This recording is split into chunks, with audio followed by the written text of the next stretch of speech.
कैसे हैं आप सब। उम्मीद करते हैं कि आप सब ठीक होंगे। दोस्तों, आप सभी का स्वागत है एसडीएम आर्ट्स क्लासेज में।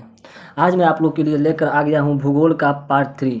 ठीक है, जिसमें आप लोगों को टॉप 50 वीवीआई ऑब्जेक्टिव को कराने वाले हैं, जो आपके बिहार बोर्ड 2024 की परीक्षा में आने की फुल गारंटी है। इससे पहले हमने 2 से 3 क्लास ज्योग्राफी का करा दिए हैं। ठीक है ना। अगर आपने अभी तक उस क्लास को नहीं किए हैं तो इस क्लास के ख़त्म होने के बाद, ठीक है ना, प्लेलिस्ट में जाकर, ठीक है ना, जियोग्राफी का और जितने सारे विषय हैं, सभी विषय हैं, हिंदी, भूगोल, जियोग्राफी, हिस्ट्री और इंग्लिश भी है, ठीक है ना, सभी का जो प्लेलिस्ट बना दिया है लोग अच्छे से। और उस प्लेलिस्ट में लाइन बाय लाइन, ठीक है ना, जितने सारे क्लास कराए हैं सभी क्लास को लाइन बाय लाइन हमने उसमें डाल दिया है। ठीक है ना। तो आप सभी क्लास को एक एक करके अच्छे से कर लीजिएगा। और यह जियोग्राफी का पार्ट 3 है, ठीक है ना। और इसमें हमको लगभग पार्ट 3 में लगभग पूरा मिलाकर 150, ठीक है ना, 150 ऑब्जेक्टिव करा दिया है तीनों मिलाकर, ठीक है ना। और 1 से 2 क्लास और लेंगे आप लोगों का जियोग्राफी का, और आपके जियोग्राफी का पूरा क्लास खत्म हो जाएगा ऑब्जेक्टिव, ठीक है ना। और उसी में से आपके बिहार बोर्ड में से 100 ऑब्जेक्टिव प्रश्न रहेंगे, जिसमें से आपको 50 बनाना है। ठीक है, उम्मीद करते हैं आप लोग को समझ में आ गई होगी। ठीक है, तो इसमें हम लोग 50 ऑब्जेक्टिव करेंगे, और इस ऑब्जेक्टिव क्लास के ख़त्म होने के बाद एक और क्लास लाएंगे, ठीक है ना। ये जो ऑब्जेक्टिव है 2 क्लास करने के बाद इसका एक और ऐसा क्लास लाएंगे जिसमें आपके सारे ऑब्जेक्टिव रहेंगे। लगभग उसको बोल सकते हैं महा मैराथन क्लास, ठीक है ना। महा मैराथन क्लास लेकर आएंगे, जिसमें ज्योग्राफी के सभी ऑब्जेक्टिव प्रश्न को कराएंगे एक ही क्लास में, और आपका ज्योग्राफी पूरा कंप्लीट हो जाएगा, और वहाँ से आपके 50 नंबर कंप्लीट हो जाएंगे। और मैं आप लोग से वादा किया था कि आपके बिहार बोर्ड 2024 एग्जाम में 450 प्लस मार्क्स दिलाएंगे, तो दिलाएंगे ही, ठीक है ना। अपने वादा को हम पूरा करेंगे। बस आप लोग से एक ही विनती है कि आप लोग डेली रेगुलर क्लास करते रहे, अब मन लगाकर पढ़ाई करते रहे, ठीक है ना। और 2 दिन से हमने आप लोग को क्लास नहीं लिया है, तो उसके लिए क्षमा चाहते हैं, ठीक है ना। अब फिर से लेकर आ गया है, अब यहाँ से रेगुलर आप लोग का क्लास होगा, ठीक है ना। और आपको अंत में एक और खुशखबरी भी दूंगा, बस वीडियो के अंत तक बने रहिए। तो एक बार जोर से शेयर कर दीजिए वीडियो को, और चलिए क्लास को बिना देरी के हम लोग शुरू करते हैं। तो चलिए, आज का पहला प्रश्न आपके स्क्रीन पर है, ठीक है ना। प्रश्न क्या कर रहा है कि निम्नलिखित में से, ठीक है ना, कौन द्वितीय क्रियाकलाप नहीं है, ठीक है ना। क्रियाकलाप पढ़ाने से पहले आप लोग को समझा देंगे, ठीक है ना। लगभग 4 से 5 क्रियाकलाप है, ठीक है ना। प्राथमिक, द्वितीय, तृतीय, चतुर्थ, पंचम, ठीक है ना। तो जो पहला क्रियाकलाप है वो उसमें कृषि, ठीक है ना। कृषि सबसे महत्वपूर्ण है, कृषि, ठीक है। उसके बाद जो है मछली पकड़ना, ठीक है ना, मछली पकड़ना, ठीक है। ये सब जो है प्राथमिक क्रियाकलाप है। द्वितीय क्रियाकलाप कौन है, तो जो लौह प्रग्रहण है, वस्त्र निर्माण है, टोकरी बनाना है, ये सब क्या है, उद्योग होता है। ये सब क्या है, उद्योग है। द्वितीय क्रियाकलाप में मुख्य क्या है, उद्योग है, ठीक है ना। द्वितीय क्रियाकलाप में मुख्य रूप से क्या आता है, तो उद्योग आता है, ठीक है ना। तो जो लौह प्रग्रहण है, ठीक है ना, ध्यान दीजिएगा, आपका पहला ऑप्शन है मछली पकड़ना, दूसरा लौह प्रग्रहण, तीसरा वस्त्र निर्माण, चौथा टोकरी बनाना। तो जो लौह प्रग्रहण है, ठीक है ना, लौह का जो गलना होता है वो उद्योग ही होता है, ठीक है ना। वस्त्र करना निर्माण ये भी उद्योग में ही होता है, और जो टोकरी बनाना आता है ये भी उद्योग में ही आता है। तो जो ये तीनों ऑप्शन है बी, सी और डी, ठीक है ना, ये क्या हो जाएंगे, द्वितीय क्रियाकलाप हो जाएंगे। ऑप्शन आपका जो ए है ये सही हो जाएगा कि अब क्या है, प्राथमिक क्रियाकलाप है। प्रश्न कर रहा है कि द्वितीय क्रियाकलाप नहीं है। द्वितीय क्रियाकलाप नहीं है मतलब कि कौन इसमें से जो बाकी द्वितीय क्रियाकलाप नहीं है, मतलब कि जो अलग क्रियाकलाप है, ठीक है ना। तो यहाँ पे जो तीनों है, लौह प्रग्रहण, वस्त्र निर्माण और टुकड़ी बनाना, ये सब द्वितीय क्रियाकलाप है। ये जो प्राथमिक क्रियाकलाप है, जो मछली पकड़ना है, ये क्या है, प्राथमिक क्रियाकलाप है, ठीक है ना। ये भी कृषि में ही आता है, प्राथमिक क्रियाकलाप, ठीक है। तो आप लोग को उम्मीद आ रहा है कि समझ में आ गया होगा। तो क्रियाकलाप द्वितीय क्रियाकलाप नहीं है, तो जो मछली पकड़ना है आपका ऑप्शन ए करेक्ट आंसर हो जाएगा, ठीक है ना। बस गौर से सुनते चलिए, और वीडियो को थोड़ा सा भी स्किप मत कीजिएगा, वरना आपको समझ में नहीं आएगा, ठीक है ना। और एक प्रश्न में हम लगभग आपको इतना अच्छे से समझा देंगे कि उसमें 2 से 3 प्रश्न आपका कंप्लीट भी हो जाएगा, और सब्जेक्टिव भी कंप्लीट होता चलता जाएगा, ठीक है। तो वीडियो को बिना स्किप किए शुरू से अंत तक बने रहिए, ठीक है। चलिए आगे बढ़ते हैं अगले प्रश्न की ओर। अगला प्रश्न आपका क्या है, 2 नंबर, कि बर्मिंघम किस प्रकार के उद्योग के लिए प्रसिद्ध है, ठीक है ना। इससे पहले क्लास में मैंने आप लोगों से कराया था कि बर्मिंघम कहाँ स्थित है, ठीक है ना। तो आप लोग कमेंट में उत्तर दीजिएगा बर्मिंघम कहाँ स्थित है, ठीक है। प्रश्न क्या है कि बर्मिंघम किस प्रकार के उद्योग के लिए प्रसिद्ध है, सूती वस्त्र, चीनी, लौह इस्पात, पेट्रो। तो जो बर्मिंघम है वह ग्रेट ब्रिटेन, ठीक है ना, इंग्लैंड में स्थित है, जिसमें सबसे ज़्यादा क्या होता है, लौह इस्पात होता है, ठीक है ना। लौह इस्पात उद्योग के लिए यह क्या है, प्रसिद्ध है, और ब्रिटेन का है, ठीक है ना। तो आपका ऑप्शन सी जो है करेक्ट आंसर हो जाएगा। अगले प्रश्न की ओर बढ़ते हैं। अगला प्रश्न क्या कह रहा है कि हीरा काटने, ठीक है। हीरा काटने और पॉलिश करने के लिए किसकी आवश्यकता होती है? कुशल श्रमिकों की, लघु मशीनों की, बड़ी मशीनों की, या इनमें से कोई नहीं। तो हीरा काटना और पॉलिश करना ये कौन करता है जी? जो मजदूर होते हैं वही ना करता है। जो कुशल जो होते हैं श्रमिक, ठीक है ना, जो काम करने वाले होते हैं वही करते हैं। जो एकदम क्या हो कार्य में कुशल होते हैं वही क्या करते हैं? ये जो हीरा काटने का काम करते हैं, वरना हीरा टूट फूट गया तो खत्म, ठीक है ना। पॉलिश अगर गलती से इधर हुआ तो वो भी खत्म, बेकार हो जाएगा। तो इस काम को कौन करता है? तो कुशल जो श्रमिक होते हैं, ठीक है ना, वही करते हैं। तो आपका ऑप्शन ए करेक्ट आंसर हो जाएगा। अगले प्रश्न की ओर बढ़ते हैं। अगला प्रश्न क्या है कि उद्योग का वर्गीकरण किसके आधार पर किया गया है? जो उद्योग को अलग अलग भागों में बांटा गया है किसके आधार पर? आपका ऑप्शन ए है आकार, बी है उत्पाद, 3 है कच्चे माल की प्रकृति, और डी है इनमें से सभी। तो आपका इनमें से सभी ऑप्शन सही हो जाएगा, ठीक है ना। आकार, उत्पाद और कच्चे माल की प्रकृति को देखकर उद्योग का वर्गीकरण किया जाता है, ठीक है। चलिए अगला प्रश्न क्या है? अगला प्रश्न है कि मैनचेस्टर, ठीक है ना, मैनचेस्टर किसके लिए प्रसिद्ध है? किसके लिए? लोहा इस्पात के लिए, सूती के लिए, जूट के लिए, ऊनी वस्त्र के लिए। जो मैनचेस्टर है उसमें सबसे ज़्यादा क्या होता है? सूती वस्त्र, ठीक है ना। सूती वस्त्र का उत्पादन ज़्यादा होता है, उसी को बोलते हैं मैनचेस्टर, ठीक है ना। और आप लोग कमेंट में बताइएगा, ठीक है ना। इससे पहले क्लास में कराया था हमने कि भारत के उत्तरी मैनचेस्टर और दक्षिणी मैनचेस्टर किससे कहा जाता है। इसका उत्तर आप लोग कमेंट बॉक्स में कमेंट कीजिए, ठीक है ना। केवल वीडियो को देखना नहीं है, केवल क्लास को करना नहीं है, याद भी करते चलना है, ठीक है। तो इसका उत्तर मैंने आप लोगों से पहले क्लास में बता दिया हूँ, उसका उत्तर आप लोग कमेंट बॉक्स में कमेंट कीजिएगा कि भारत के उत्तरी और दक्षिणी मैनचेस्टर किसे कहते हैं, और विश्व का मैनचेस्टर, विश्व में किसे मैनचेस्टर के नाम से जाना जाता है। तीनों प्रश्न का उत्तर आप लोग कमेंट बॉक्स में कमेंट कीजिएगा। चलिए अगले प्रश्न की ओर बढ़ते हैं। अगला प्रश्न क्या कर रहा है कि निम्न में से कौन सी एक अर्थव्यवस्था में उत्पादन का स्वामित्व व्यक्तिगत होता है? पूंजीवादी, मिश्रित, समाजवाद, इनमें से कोई नहीं। तो जो पूंजीवादी है, पूंजीवादी अर्थव्यवस्था में उत्पादन का स्वामित्व व्यक्तिगत होता है, ठीक है। आपका ऑप्शन ए करेक्ट हो जाएगा। अगले प्रश्न की ओर बढ़ते हैं। अगला प्रश्न क्या कर रहा है कि उद्योग के लिए, ठीक है ना, उद्योग में ध्यान सुनिएगा, उद्योग कौन सा उद्योग अन्य सभी उद्योगों का आधार प्रदान करता है, ठीक है ना। जो आधार है, ठीक है ना, सभी उद्योगों का आधार कौन सा उद्योग है? तो रसायन उद्योग, कपड़ा उद्योग, लोहा उद्योग, सभी। तो जो ऑप्शन सी है, ठीक है ना, लोहा उद्योग, यह सभी उद्योग का क्या है? आधार है, ठीक है ना, सभी उद्योगों का आधार है। अगला प्रश्न की ओर बढ़ते हैं। अगला प्रश्न क्या कर रहा है कि कौन सा उद्योग दूसरे उद्योग के लिए कच्चे माल तैयार करता है? ऐसा कौन सा उद्योग है जो दूसरे उद्योग के लिए कच्चा माल तैयार करता है? आधारभूत उद्योग, कुटीर उद्योग, स्वच्छंद उद्योग और लघु उद्योग। तो जो आपका ऑप्शन ए है आधारभूत उद्योग, वह कच्चे माल तैयार करता है। किसी दूसरे उद्योग के लिए कच्चा माल कौन तैयार करता है? तो आधारभूत उद्योग, आपका ऑप्शन ए करेक्ट हो जाएगा। बस ऐसे ही मज़े मज़े से पढ़ते रहिए, ठीक है ना। और मन लगा के पढ़िए। आपके पास अब मात्र केवल 2 माह का ही समय है, और 2 माह में ही ऐसे पढ़ाई करना है कि आपका 450 प्लस नंबर आ जाए, ठीक है ना। और अंत में मैंने आपसे कहा है कि ये खुशखबरी दूंगा, तो पक्का ऐसा खुशखबरी दूंगा जिससे आप खुश हो जाएंगे, ठीक है। और उसमें आपको बहुत ज़्यादा खुशी होगी, ठीक है ना। और आप भी एक्साइटेड हो जाइएगा उसको जानने के लिए आखिर है क्या, ठीक है ना, कि आखिर उस खुशखबरी में क्या कराने वाले हैं हम आप लोग से, ठीक है। चलिए अगला प्रश्न क्या है? अगला प्रश्न क्या है कि विनिर्माण शब्द निम्नलिखित में से किस प्रकार के क्रियाकलाप से संबंधित है, ठीक है ना। विनिर्माण, तो जो प्राथमिक क्रियाकलाप, द्वितीय, तृतीय, चतुर्थ। तो जो विनिर्माण है, ठीक है ना, निर्माण जो करते हैं किस में करते हैं? जो उद्योग में करते हैं। उद्योग यानी कि निर्माण है ना, उद्योग में क्या करते हैं हम लोग? वस्तु का निर्माण करते हैं। तो आपका जो द्वितीय हो जाएगा, ठीक है। उद्योग किस में करते हैं? उद्योग निर्माण किस में है? उद्योग द्वितीय क्रियाकलाप में है। तो यहाँ पे जारी है कि विनिर्माण शब्द किसके लिए प्रयोग है? द्वितीय क्रियाकलाप के लिए है, ठीक है ना। तो आपका ऑप्शन बी जो है करेक्ट आंसर हो जाएगा। चलिए अगला प्रश्न की ओर बढ़ते हैं। अगला प्रश्न क्या कर रहा है कि विश्व का सबसे बड़ा तृतीय क्रियाकलाप कौन सा है? खनन, पर्यटन, गायन, शिक्षण, ठीक है। विश्व का सबसे बड़ा तृतीय क्रियाकलाप कौन सा है? तो जो पर्यटन है, ठीक है ना, पर्यटन विश्व का सबसे बड़ा तृतीय क्रियाकलाप है। फिर से आप लोग को बता दूं कि प्राथमिक क्रियाकलाप में कृषि आता है, ठीक है ना, प्राथमिक में कृषि आता है, और द्वितीयक में आता है, द्वितीय क्रियाकलाप में उद्योग आता है, ठीक है ना, उद्योग आता है। तृतीय में है जो पर्यटन है, पर्यटन, परिवहन, ये सब क्या है?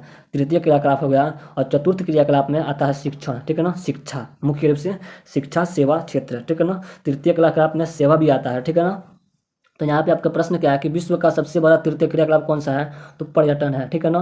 और सेवा जो है किसके लिए उपयुक्त होता है? तो तृतीय क्रियाकलाप के लिए है, ठीक है ना। पूछेगा कि सेवा कौन सी क्रियाकलाप में आता है? तो तृतीय क्रियाकलाप में, ठीक है ना। और पर्यटन जो है तृतीय क्रियाकलाप ही है, विश्व का सबसे बड़ा तृतीय क्रियाकलाप है। अगले प्रश्न की बढ़ते हैं। अगला प्रश्न है 11 नंबर कि किस महादेश में सबसे अधिक संख्या में अंतर्राष्ट्रीय पर्यटक आते हैं? मतलब ऐसा कौन सा महादेश है, ठीक है, ऐसा कौन सा महादेश या महाद्वीप है जिसमें विश्व में, ठीक है ना, पूरे विश्व में सबसे अधिक जो लोग आते हैं, पर्यटक यानी घूमने के लिए आते हैं। यूरोप है, ऑस्ट्रेलिया, अफ्रीका, उत्तरी अमेरिका। तो सबसे अधिक आने वाला जो महादेश है, ठीक है ना, जहाँ पे सबसे अधिक लोग आते हैं घूमने के लिए, वह है यूरोप। यूरोप में सबसे अधिक लोग घूमने के लिए जाते हैं, तो आपका ऑप्शन जो ए है करेक्ट आंसर हो जाएगा यूरोप, ठीक है ना, जो सबसे अधिक क्या है, महादेशों में सबसे अधिक जनसंख्या में अंतर्राष्ट्रीय पर्यटक लोग यहाँ पर आते हैं देखने के लिए। चलिए अगला प्रश्न की ओर बढ़ते हैं। अगला प्रश्न क्या कर रहा है कि शिक्षा और कानून कौन सी क्रियाकलाप है, ठीक है ना, अभी आपसे बताया, मैंने पहले ही बताया है कि शिक्षा कौन सी क्रियाकलाप है, चतुर्थ क्रियाकलाप है। कौन सी क्रियाकलाप है, चतुर्थ। तो जाहिर है कि यहाँ पे चतुर्थ क्रियाकलाप जो का हो जाएगा, आपका करेक्ट आंसर हो जाएगा ऑप्शन डी, ठीक है ना, ऑप्शन डी चतुर्थ क्रियाकलाप, शिक्षा और कानून चतुर्थ क्रियाकलाप है। चलिए अगले प्रश्न की ओर बढ़ते हैं। अगला प्रश्न क्या कर रहा है कि भारत का, ठीक है ना, भारत का बड़ा तेल शोधन कारखाना कहाँ है, ठीक है ना। ऑप्शन ए में है जामनगर, मथुरा, बी में, सी में है बरौनी, डी में है हल्दिया। तो जो जामनगर है, ठीक है ना, जामनगर में भारत का सबसे बड़ा तेल शोधक कारखाना है, ठीक है ना, जामनगर। इससे पहले मैं आप लोगों को एक और प्रश्न बताना चाहता हूँ, ठीक है, ध्यान से सुनिएगा। यहाँ पे 11 नंबर में कि अंतर्राष्ट्रीय पर्यटक कहाँ पे आते हैं, तो यूरोप महादेश में। और भारत में सबसे अधिक कहाँ आते हैं, तो महाराष्ट्र में, ठीक है ना। भारत में सबसे अधिक पूछेगा कि भारत में सबसे अधिक जो है अंतर्राष्ट्रीय या सबसे अधिक पर्यटन लोग कहाँ पे आते हैं, तो महाराष्ट्र में आते हैं, ठीक है ना। और कहाँ से सबसे अधिक जाते हैं, ठीक है ना, ध्यान से सुनिएगा, आते हैं महाराष्ट्र में और जाते हैं कहाँ से, तो यूपी से, ठीक है, कहाँ से, यूपी से, ठीक है, उत्तर प्रदेश। चलिए अगले प्रश्न की बढ़ते हैं। अगला प्रश्न हो गया है 13 नंबर कि भारत का सबसे बड़ा तेल शोधक कारखाना, तो जामपुर है, ठीक है, जामनगर। अगला क्या है, अगला प्रश्न है कि निम्नलिखित में कौन सा एक तृतीय क्रियाकलाप है, ठीक है ना। आखेट करना, आखेट मतलब होता है शिकार करना, मछली पकड़ना, कृषि, ये तीनों क्या है, तीनों तो प्राथमिक क्रियाकलाप है। तो जाहिर सी है कि आपका जो व्यापार है वह कौन सी क्रियाकलाप हो जाएगी, तृतीय क्रियाकलाप हो जाएगी। कौन सी क्रियाकलाप, तृतीय क्रियाकलाप। तो आपका ऑप्शन डी जो है करेक्ट आंसर हो जाएगा, तृतीय क्रियाकलाप व्यापार है, ठीक है। और पर्यटन जो है तृतीय क्रियाकलाप का विश्व में सबसे बड़ा पर्यटन है, ठीक है। चलिए क्रियाकलाप है। अगला क्या है, प्रश्न अगला नंबर है कि 15 नंबर की निम्नलिखित में से कौन सा चतुर्थ क्रियाकलाप है, ठीक है ना, चतुर्थ क्रियाकलाप है। तो विनिर्माण, पुस्तकों का मुद्रण, कागज निर्माण उद्योग और विश्वविद्यालय अध्यापन। तो जो अध्यापन है, विश्वविद्यालय अध्यापन यानी कि शिक्षा, ये शिक्षा क्या है, चतुर्थ क्रियाकलाप है, ठीक है ना। शिक्षा क्या है, चतुर्थ क्रियाकलाप। ये जो विनिर्माण है यह द्वितीय क्रियाकलाप है, पुस्तकों का मुद्रण ये भी द्वितीय क्रियाकलाप है, कागज निर्माण उद्योग, ये तीनों क्या है, उद्योगी है, तो ये द्वितीय क्रियाकलाप है। और जो अध्यापन है, विश्वविद्यालय अध्यापन है, वो कौन सा क्रियाकलाप है, चतुर्थ क्रियाकलाप है। चलिए एक और प्रश्न आपसे बता देते हैं, ठीक है ना, ध्यान से सुनिएगा। प्रश्न क्या है, आप लोग से प्रश्न सोच के बताइएगा, प्रश्न आप लोग सोच के बताइएगा कि जो सेवा है, ठीक है ना, पहले प्रश्न को सुनिए ध्यान से, प्रश्न को ध्यान से सुनिए, आपके बिहार बोर्ड के लिए बहुत इंपॉर्टेंट प्रश्न है, सेट नहीं किए हैं लेकिन भूल गए हैं, ठीक है। जो सेवा है, सेवा कौन सी क्रियाकलाप है, ऑप्शन आपका ये है तृतीय, ठीक है ना। ऑप्शन ध्यान से सुनिएगा, ऑप्शन ए में है तृतीय क्रियाकलाप, ठीक है ना, बी में है चतुर्थ, सी में है पंचम और डी में है इनमें से सभी, ठीक है ना। प्रश्न को ध्यान से सुनिएगा कि सेवा जो है, सेवा कौन सी क्रियाकलाप है, ए में है तृतीय, बी में है चतुर्थ, सी में है पंचम और डी में है इनमें से सभी। कमेंट बॉक्स में कमेंट कीजिए अगर आप लोग बता रहे हैं कि जो तृतीय क्रियाकलाप है, सेवा जो है तृतीय क्रियाकलाप है, तो यह आपका जवाब बिल्कुल गलत है, ठीक है ना। ये जो चतुर्थ क्रियाकलाप में हम लोग जो अध्यापन करते हैं, शिक्षा जो देते हैं, वो भी तो एक प्रकार से सेवा ही हुआ है कि नहीं। और पंचम क्रियाकलाप में हम लोग सेवा ही करते हैं, ठीक है ना। तो जो तृतीय क्रियाकलाप, चतुर्थ क्रियाकलाप और पंचम क्रियाकलाप में मुख्य रूप से क्या करते हैं, सेवा ही करते हैं। तो आपका ऑप्शन डी में दिया है सभी, तो आपका ऑप्शन जो डी हो जाएगा करेक्ट हो जाएगा, ठीक है ना। ध्यान से समझिएगा कि सेवा कौन सी क्रियाकलाप है, द्वितीय, चतुर्थ, पंचम या सभी। तो तृतीय, चतुर्थ और पंचम सभी में हम लोग सेवा देते हैं, तो यहाँ पे ऑप्शन क्या हो जाएगा, आपका करेक्ट आंसर हो जाएगा सभी। और वहीं अगर यहाँ पे सभी नहीं देता है, केवल देता है तृतीय, चतुर्थ, पंचम और प्राथमिक, प्राथमिक देता है, ठीक है ना, कौन देता है, प्राथमिक, तो आपका आंसर क्या हो जाएगा, तृतीय। क्या हो जाएगा, तृतीय, क्योंकि इसमें सभी नहीं दिया है। उम्मीद करते हैं समझ में आप लोगों को आ गई है, ठीक है। चलिए अगले प्रश्न की बढ़ते हैं। अगला प्रश्न क्या कर रहा है कि निम्नलिखित में कौन सा पंचम क्रियाकलाप है, ठीक है ना, बाह्य स्रोतन, ठीक है ना। ऑप्शन ए में है खेती, आखेट, कृषि, बाह्य स्रोतन। जो बाह्य स्रोतन है, बाहरी जो स्रोत मिलता है, वह कौन सी क्रियाकलाप है, पंचम क्रियाकलाप है, इसमें भी सेवा ही मिलता है, ठीक है। चलिए सेवा कुछ कुछ अलग भी मिल जाता है, लेकिन जो सेवा मुख्य है इसमें से। चलिए अगला प्रश्न की ओर बढ़ते हैं। अगला प्रश्न क्या है कि तृतीय क्रियाकलाप किससे संबंधित है, ठीक है ना, व्यापार से, परिवहन से, संचार या सेवा से, इनमें से सभी, ठीक है ना। जो तृतीय क्रियाकलाप है इनमें से सभी, आपका ऑप्शन जो डी है इनमें से सभी हो जाएगा। इसमें व्यापार भी होता है, परिवहन भी होता है, पर्यटक भी होता है, सेवा और संचार भी होता है, ठीक है ना। और द्वितीय क्रियाकलाप में क्या होता है, व्यापार नहीं उद्योग होता है केवल, ठीक है ना, वस्तु का विनिर्माण होता है, उद्योग होता है। और तृतीय क्रियाकलाप कौन है, तो जो व्यापार भी है, परिवहन भी है, पर्यटक भी है, सेवा और संचार भी है। और विश्व में सबसे बड़ा तृतीय क्रियाकलाप कौन सा है, तो पर्यटक है। कौन सा है, पर्यटन, ठीक है। चलिए तो आपका ऑप्शन डी करेक्ट हो जाएगा, इनमें से सभी।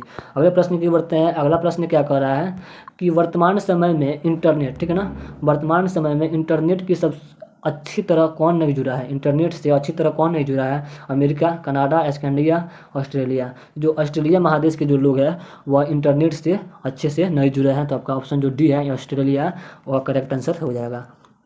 अगले प्रश्न की ओर बढ़ता है कि विश्व का सबसे लंबा झील कौन सा है। यह प्रश्न आप लोगों से पहले भी करा दिया हूँ, इसका उत्तर आप लोग कमेंट बॉक्स में कमेंट कीजिएगा, ठीक है ना। स्वेज जलमार्ग, डेन्यूब जलमार्ग, वोल्गा जलमार्ग, ग्रेट लैक्स सेंट लॉरेंस जलमार्ग। तो जो आपका डी है ऑप्शन, ठीक है ना, ग्रेट लैक्स सेंट लॉरेंस जलमार्ग, ये विश्व का सबसे लंबा जलमार्ग है, तो आपका डी ऑप्शन करेक्ट हो जाएगा।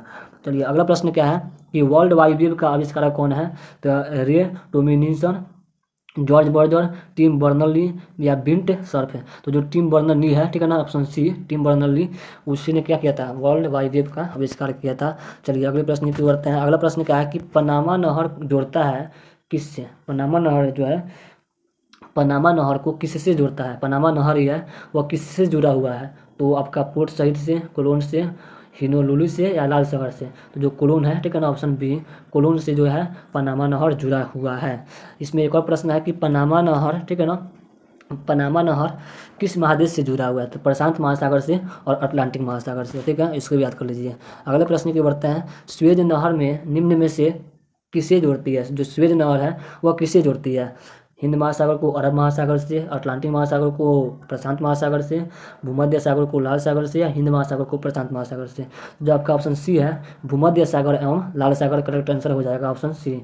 भूमध्य सागर को लाल सागर से जोड़ती है कौन, स्वेज नहर, ठीक है ना। और जो पनामा नहर है, कौन पनामा नहर को किससे जोड़ती है, प्रशांत महासागर को अटलांटिक महासागर से। तो स्वेज नहर को किससे किससे जोड़ती है स्वेज नहर, तो भूमध्य सागर एवं लाल सागर से, ठीक है ना, आपका ऑप्शन सी करेक्ट आंसर हो जाएगा, ठीक है। चलिए अगले प्रश्न की ओर बढ़ते हैं। अगला प्रश्न क्या कह रहा है कि संदेशों का आदान प्रदान क्या कहलाता है, दूरसंचार, वक्तव्य, परिवहन या संचार। तो जो संदेश को हम लोग इधर से उधर, उधर से इधर भेजते हैं उसे बोलते हैं लोग संचार, ठीक है ना, उसे क्या बोलते हैं, संचार। तो आपका ऑप्शन जो डी है वह करेक्ट आंसर हो जाएगा। अगर यहाँ पे बता देते हैं आप लोग से, आवाज़ संबंधित कोई प्रॉब्लम वाले आ रही होगी, ठीक है ना, तो माफ़ी चाहूँगा, हमारी तबीयत अभी कुछ ठीक नहीं है, ठीक है ना, फिर भी आप लोग के लिए बहुत ज़्यादा मेहनत कर रहे हैं, ठीक है ना। तो आप लोग से भी यही गुजारिश है कि आप लोग भी मेहनत कीजिए, जमकर पढ़ाई कीजिए और बिहार बोर्ड में 400 प्लस नंबर लाकर, 450 प्लस नंबर लाकर अपने अपने विद्यालय, अपने माता पिता और हमारा भी नाम रोशन कीजिए, ठीक है। तो मन लगा कर पढ़ाई करते रहिएगा। चलिए अगला प्रश्न क्या है, अगला प्रश्न है कि किस देश में रेल मार्ग का जाल का, ठीक है ना, रेल मार्ग जाल का सघनतम घनत्व है, ब्राज़ील, कनाडा, अमेरिका, रूस। तो आपका ऑप्शन सी जाएगा, हो जाएगा, करेक्ट हो जाएगा। इसको हम लोग पिछले वीडियो में भी बताया था, ठीक है। तो जो अमेरिका में सबसे अधिक क्या है, रेल मार्ग है। अगला है कि सबसे व्यस्तम समुद्री मार्ग क्या है, व्यस्तम मतलब सबसे, मतलब जो क्या बोलते हैं, व्यस्तम मतलब व्यस्त रहने वाली जो समुद्री मार्ग है, स्वेज नहर है, उत्तमांशा अंतरिक्ष, उतली अटलांटिका, पनामा नहर। तो जो उतली अटलांटिका है, ठीक है ना, ऑप्शन सी उतली अटलांटिका, वह सबसे व्यस्तम समुद्री मार्ग है, यहाँ पे सबसे अधिक लोग आते जाते रहते हैं। चलिए अगला प्रश्न है कि बिग इंच पाइपलाइन के द्वारा परिवहन किया जाता है, दूध, एलपीजी गैस, पेट्रोलियम या जल। तो जो पेट्रोलियम है वह बिग इंच में, ठीक है ना, पेट्रोलियम परिवहन किया जाता है। बिग इंच पाइपलाइन में सबसे अधिक क्या होता है, पेट्रोलियम का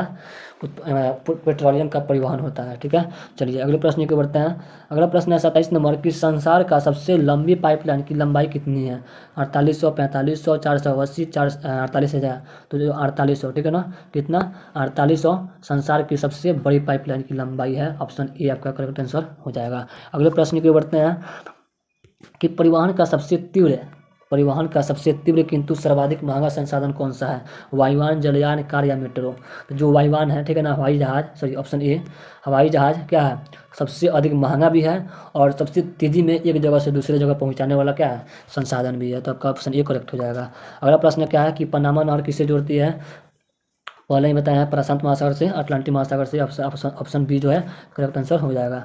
अगले अगले प्रश्न की बढ़ते हैं। अगला प्रश्न है 30 नंबर की, दो देशों के मध्य व्यापार क्या कहलाता है। इतना आसान आसान सवाल, लेकिन आसान क्यों है? आसान भी है क्योंकि आप लोग पढ़े भी होंगे, ठीक है ना, पढ़ाए भी है, और ये आपके बोर्ड एग्जाम में बहुत बार पूछा गया भी सवाल है, ठीक है ना, कि दो देशों के मध्य व्यापार क्या कहलाता है। अंतर्राष्ट्रीय व्यापार क्या कहलाता है? अंतर्राष्ट्रीय व्यापार। दो देशों के मध्य, जैसे भारत और पाकिस्तान के बीच व्यापार होता है तो अंतर्राष्ट्रीय व्यापार हो जाएगा, ठीक है ना। बहुत देशों से होता है तो बहु अंतर्राष्ट्रीय व्यापार, ठीक है ना। और देश के अंतर होता है, देश के अंदर होता है तो अंतर्देशीय व्यापार, ठीक है। आपके सब्जेक्टिव में प्रश्न पूछता है कि अंतर्राष्ट्रीय व्यापार से आप क्या समझते हैं, ठीक है ना। जब दो देशों के बीच व्यापार होता है तो अंतर्राष्ट्रीय व्यापार कहलाता है, बहु देशों के बीच होता है तो बहु अंतर्राष्ट्रीय व्यापार, देश के अंदर होता है तो अंतर्देशीय व्यापार, ठीक है। तो आपका ऑप्शन जो बी है करेक्ट हो जाएगा। अगले प्रश्न की बढ़ते हैं कि विश्व व्यापार संगठन का मुख्यालय कहाँ है। ये पॉलिटिकल साइंस का प्रश्न है, ठीक है ना, ज्योग्राफी में भी पूछा है कि विश्व व्यापार संगठन का मुख्यालय क्या है। New York, Vienna, Washington, Geneva. तो जो जेनेवा में है, ठीक है ना, जेनेवा में विश्व व्यापार संगठन का मुख्यालय है। आपका ऑप्शन डी करेक्ट आंसर हो जाएगा। अगला प्रश्न क्या है कि राष्ट्रीय विकास परिषद का अध्यक्ष कौन है। ये भी पॉलिटिकल साइंस का ही प्रश्न है जो ज्योग्राफी में पूछा हुआ है। राष्ट्रीय विकास परिषद का अध्यक्ष कौन है? हमने पहले ही आपसे बताया है कि प्रधानमंत्री होता है, ठीक है ना। राष्ट्रीय विकास परिषद का अध्यक्ष कौन होता है? प्रधानमंत्री होता है। आपका ऑप्शन बी जो है करेक्ट आंसर हो जाएगा। अगले प्रश्न की बढ़ता है। अगला प्रश्न क्या है कि दक्षिण अमेरिका राष्ट्रों में कौन सा ओपेक का सदस्य नहीं है, ठीक है ना। ओपेक क्या है? एक संगठन है, ठीक है ना। और ओपेक में दक्षिण अमेरिका में कौन जो है सदस्य नहीं है? ब्राज़ील, वेनेजुएला, चिली या पेरू। तो जो वेनेजुएला है ओपेक का क्या है? सदस्य है। बाकी सब ओपेक का सदस्य नहीं है। तो आपका ऑप्शन जो बी है करेक्ट आंसर हो जाएगा। चलिए अगले प्रश्न की बढ़ते हैं कि भारत इनमें से किसका सदस्य है। साप्टा का, ओईडीसी का, आसियान का, ओपेक का। तो जो ऑप्शन ए है साप्टा, साप्टा का भारत का है एक सदस्य है, साप्टा एक संगठन है। चलिए अगले प्रश्न की बढ़ते हैं कि आयात और निर्यात के बीच मूल्यों के अंतर क्या कहलाता है। इतना आसान प्रश्न, आयात और निर्यात, ठीक है ना। कोई वस्तु आती है और जैसे कोई वस्तु जाती है उसके मूल्य के अंतर को क्या कहते हैं? तो व्यापार संतुलन कहते हैं। क्या कहते हैं? व्यापार संतुलन। आपका ऑप्शन सी करेक्ट आंसर हो जाएगा। अगले प्रश्न की बढ़ते हैं। अगला प्रश्न क्या कर रहा है कि निम्नलिखित में से किस प्रकार की बस्तियां सड़क, नदी या नहर के किनारे बस्ती है, ठीक है ना। कौन सी बस्तियाँ जो है सड़क के किनारे, नदी के किनारे या नहर के किनारे बस्ती है। कैसी प्रकार की बस्तियाँ? रेखीय, वृत्ताकार, वर्गाकार या चौपटी। तो जो रेखीय बस्तियाँ है, ठीक है ना, वो किसके, जैसे मान लीजिए यहाँ पे सड़क है, ठीक है, सड़क के किनारे जो बस्तियाँ बस्ती जो है बसी हुई है वो ऐसी ही बसी होगी कि ऐसे बसी हुई होगी, नहीं ना, एक रेखा के अनुसार बसी हुई होगी, ठीक है ना। नदी के किनारे भी उसका रेखा ऐसे ही होता है तो नदी के किनारे भी रेखीय आकार में ही बसी होगी, नहर के किनारे भी वैसे ही है। और वृत्ताकार जो श्रेणीनुमा है, दूसरे जैसे कि पर्वत पे हो गया, पर्वत पे क्या होता है? सीढ़ीनुमा होता है पर्वत पर, ऐसे सीढ़ीनुमा करके बस्तियाँ बसती हुई है। तो आपका ऑप्शन जो ए है करेक्ट आंसर हो जाएगा कि सड़क, नदी और नहर के किनारे कैसी बस्तियाँ बसती है? तो रेखीय प्रकार के, ठीक है। चलिए अगला प्रश्न क्या है कि कालाहारी मरुस्थल में कौन सी जनजाति पाई जाती है? बुशमैन, ठीक है ना। ऑप्शन सी करेक्ट आंसर हो जाएगा। अगले प्रश्न की बढ़ते हैं कि पर्वतीय भागों में किस प्रकार की बस्तियाँ पाई जाती है। पर्वतीय भागों में किस प्रकार की बस्तियाँ पाई जाती है? अभी बताया है कि पर्वत पर कैसी बस्तियाँ पाई जाती है, तो सीढ़ी की आकार की, एक ऊपर, उसके नीचे, उसके नीचे, उसके नीचे। जैसे आप लोगों ने केजीएफ फिल्म देखा होगा, केजीएफ, ठीक है ना, देखा है ना आप लोग। केजीएफ साउथ का सबसे दमदार फिल्म, सबसे ज़्यादा कमाने वाला फिल्म भी है केजीएफ में, ठीक है ना। यश कुमार का उसके हीरो कौन है पता नहीं है हमको। तो जो केजीएफ में है वहाँ पे जो बस्तियाँ दिखाई गई है वो कैसी है, वहाँ पे जो केजीएफ की जो कोलार गोल फील्ड है उसकी दिखाई गई है फिल्म में, उसकी चित्र तो ऐसे ही सीढ़ीनुमा के आकार की है और उसी पे क्या है बस्तियाँ बसी हुई है। तो जो वो भी क्या है पर्वत की तरह है, तो पर्वत में जो बस्तियाँ बसती है कैसी बस्ती है? सीढ़ीनुमा आकार की। तो आपका ऑप्शन जो बी है करेक्ट आंसर हो जाएगा। चलिए अगले प्रश्न की बढ़ते हैं कि भिलाई नगर किस प्रकार का वर्ग है, ठीक है ना। भिलाई नगर किस वर्ग का है, ठीक है ना। व्यापारिक, परिवहन, औद्योगिक या खनन। तो जो भिलाई नगर में सबसे ज़्यादा क्या होता है? औद्योगिक है, ठीक है ना, औद्योगिक। चलिए आपका ऑप्शन सी करेक्ट आंसर हो जाएगा। अगले प्रश्न की बढ़ते हैं कि बस्तियों को, ठीक है ना, बस्तियों को कितने प्रकार में बांटा गया है? 2, 3, 4, 5, दो भागों में। बस्तियों को दो भागों में बांटा गया है। कमेंट बॉक्स में कमेंट कीजिए वो दो भाग कौन कौन से हैं। चलिए अगले प्रश्न की बढ़ते हैं। 41 नंबर प्रश्न क्या है कि विश्व में कितनी जनसंख्या वाली बस्तियाँ ग्रामीण में बसती है? 1000, 2000, 3000, 4000, 5000 जितनी है। तो जो 5000 से जो जनसंख्या कम होती है, 5 की, ठीक है ना, 5000 से जो जनसंख्या अगर कम होती है तो ग्रामीण जनसंख्या बस्ती कहते हैं, ठीक है। क्या कहते हैं? ग्रामीण जनसंख्या बस्ती। जिस गाँव में मतलब ऐसी बस्ती जहाँ पे क्या हो 5000 से संख्या लोगों की कम हो तो ग्रामीण बस्तियाँ हो गई, और 5000 से ज़्यादा हो गया तो शहरी हो गई। चलिए शहरी या नगरीय। तो आपका ऑप्शन सी करेक्ट हो जाएगा। अगला प्रश्न क्या है कि ग्रिफिथ टेलर के अनुसार नगरों के विकास की अवस्थाएं है। कितनी प्रकार की अवस्था है नगरों के विकास की? तो ये 5, 6, 7, 8 जो 7 प्रकार की अवस्थाएं बताए हैं। ग्रिफिथ टेलर ने 7 प्रकार की अवस्थाएं बताया हैं नगरों के विकास के लिए। ठीक है, आपसे एक और प्रश्न है कि नव निश्चयवाद के प्रवर्तक कौन है। ठीक है ना, ये पहला ही प्रश्न आप लोग के पॉलिटिकल ज्योग्राफी का पहला पार्ट का पहला ही प्रश्न है कि नव निश्चयवाद के प्रवर्तक कौन है, या रुको और जाओ निश्चयवाद के प्रवर्तक कौन है। Griffith Taylor. ठीक है, आपसे पहले ही बता दिया था। ठीक है ना, ग्रिफिथ टेलर इसके पहले क्लास में एक क्वेश्चन ये कराया हुआ है। ठीक है ना, और आगे बढ़ते हैं। अगला प्रश्न को क्या है, अगला प्रश्न क्या है कि पनामा नहर की कुल लंबाई कितनी है, 82 किलोमीटर। ठीक है ना, आपका ऑप्शन 72, 73, 82, 92 इनमें से कोई नहीं। तो आपका ऑप्शन जो बी है, ठीक है ना, ऑप्शन बी, पनामा नहर की लंबाई कितनी है, 82 किलोमीटर। पनामा नहर किस देश में, पनामा नहर पर किस देश का अधिकार है, तो पनामा का ही। पनामा नहर किससे किसे जोड़ती है, किससे किसको जोड़ती है, तो अटलांटिक प्रशांत महासागर को अटलांटिक महासागर से। चलिए अगला प्रश्न को बढ़ते हैं। पनामा नहर पर किस देश का अधिकार है, अभी प्रश्न बताया है पनामा का ही। ठीक है, ऑप्शन ए करेक्ट आंसर हो जाएगा। अगले प्रश्न की बढ़ते हैं। अगला प्रश्न क्या है कि पनामा नहर का निर्माण कब हुआ था। ठीक है ना, 1614 में, 1714 में, 1814 में या 1914 में, तो 1914 में आपका ऑप्शन जो डी है करेक्ट आंसर हो जाएगा कि पनामा नहर का आविष्कार 1914 में हुआ था। अगला प्रश्न है स्वेज नहर की लंबाई कितनी है, तो 168। ऑप्शन है 180, 68, 72 या 70, 170। ठीक है ना, तो आपका जो बी ऑप्शन है, ठीक है, बी, स्वेज नहर की लंबाई कितनी है, 168 किलोमीटर है। और स्वेज नहर किसे किससे जोड़ती है, तो भूमध्य सागर को लाल सागर से जोड़ती है। और इसका निर्माण कब हुआ था, तो 1869 में। स्वेज नहर का निर्माण कब हुआ था, 1869 में। अगले प्रश्न के बढ़ते हैं कि स्वेज नहर का निर्माण कब हुआ था। देखिए प्रश्न आ ही गया, 1669, 1769, 1869, 1969। तब का सब सी है, सी 1869। अगला प्रश्न क्या है कि स्वेज नहर पर किस देश का अधिकार है। ठीक है ना, स्वेज नहर पर किस देश का अधिकार है, एशिया का, ब्रिटेन का, अमेरिका का या मिस्र का, तो जब का ऑप्शन डी है मिस्र। स्वेज नहर पर मिस्र का अधिकार है और पनामा नहर पर पनामा का। अगले प्रश्न को बढ़ते हैं। विश्व में पहली बार रेल कब चलाई गई थी, 1825 में। इतना आसान प्रश्न है, जो पॉलिटिकल का ही प्रश्न है यह। विश्व में पहली बार रेल कब चलाई गई थी, 1885 में। कहाँ चलाई गई थी, तो इंग्लैंड में। ठीक है ना, अंग्रेजों ने चलाया था। और भारत में कहाँ चलाई गई, भारत में कब चलाई गई थी, तो 1853 में। भारत में 1853 में कहाँ से कहाँ तक, मुंबई से थाने तक।